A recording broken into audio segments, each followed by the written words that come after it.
during the final weeks of the armed conflict. The OHLMIN supports Sri Lanka registered at the 11th special session of the Human Rights Council in Geneva last month is a clear endorsement by the international community of the correctness of our government's approach in combating terrorism.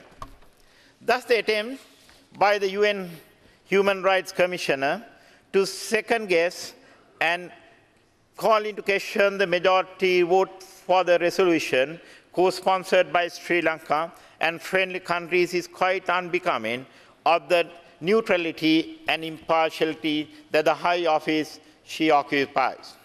Clearly, the Commissioner has overstepped her mandate, and in our sincere hope that her personal opinion and prejudices should not cloud her judgment of issues that she may be less informed or be familiar.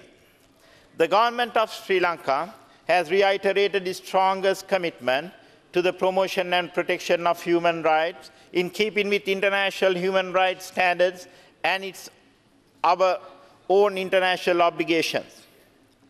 In the joint statement by the government and the UN at the conclusion of UN Secretary General Ban Ki-moon's visit to Sri Lanka last month, Honourable Member, I am referring to the Honourable Member, I am referring to the statement. In the joint statement by the government and the UN, at the conclusion of the UN Secretary General Ban Ki-moon's visit to Sri Lanka last month, the Secretary General underlined the importance of an accountability process for addressing violations of international humanitarian and human rights law, while the government stated its intention to take measures to address those grievances within the legal framework of Sri Lanka.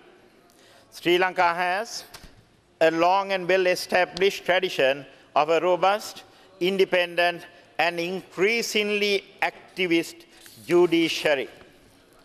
Thus, our legal system is endowed with full powers to adjudicate upon any complaints brought to its attention by aggrieved parties and dispense effective remedies.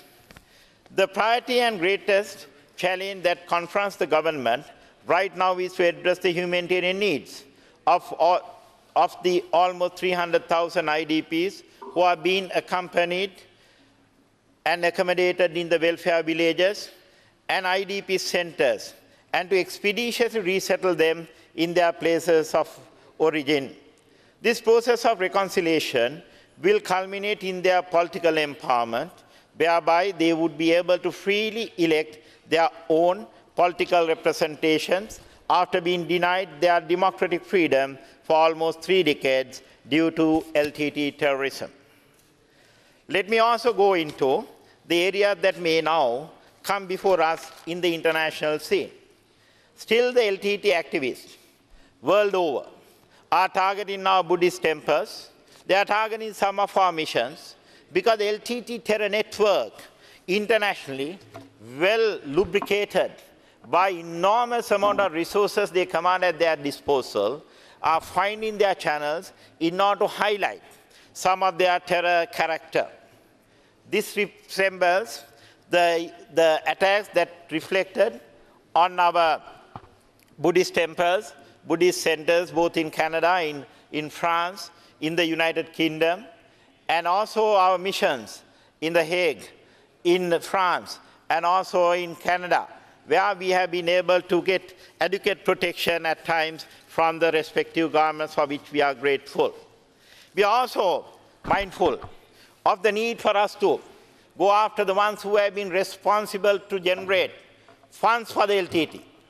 It is now public knowledge our efforts in seeking the arrest of K. Padmanathan, a fugitive and a person wanted by the Interpol in the red list, who has been responsible for the LTT international network. We are called for his arrest, and I have personally handed over the arrest documents to my counterparts in some other countries during the past 2 weeks. We are also seeking the other activists who are responsible for child recruitment, who have been responsible to decorate some of the youth of the LTT cadres with their cyanide capsule around their neck and also to give the type of terror activities, both locally and internationally, a wider dimension to their operations. In answering what the Honourable Member stated, how we are going to get engaged with the Tamil community, both here and overseas. I must state, Niyoja Kathanayakatumani, api me wenakota, we are completely engaged with the Tamil diaspora. We want to encourage more and more Tamil people living overseas who couldn't live in Sri Lanka due to the LTT presence in the northern part of our country to come back and settle in terms of their pursuits and their lives in Sri Lanka. Our government has gone on record, our president has gone on record, that to call the international Tamil community of Sri Lankan origin to come back to Sri Lanka. And this appeal was made from this House when His Excellency addressed the House on the other day. Now, this is the type of the total and inclusive process we are currently engaged. We don't want to be away from the needs of our people in the north, and while catering to the needs of our people in the IDP camps, and soon they will find their permanent settlement in their respective villages. We also want to engage with the international community because we are transparent to the world at large, and we want to be wider engagement of the international community in terms of the national agenda our President has laid down for the settlement of our total integration of our country as one nation. With these words, I must thank the Honourable Speaker, Deputy Speaker, for the opportunity that was extended to me, and thank you, sir.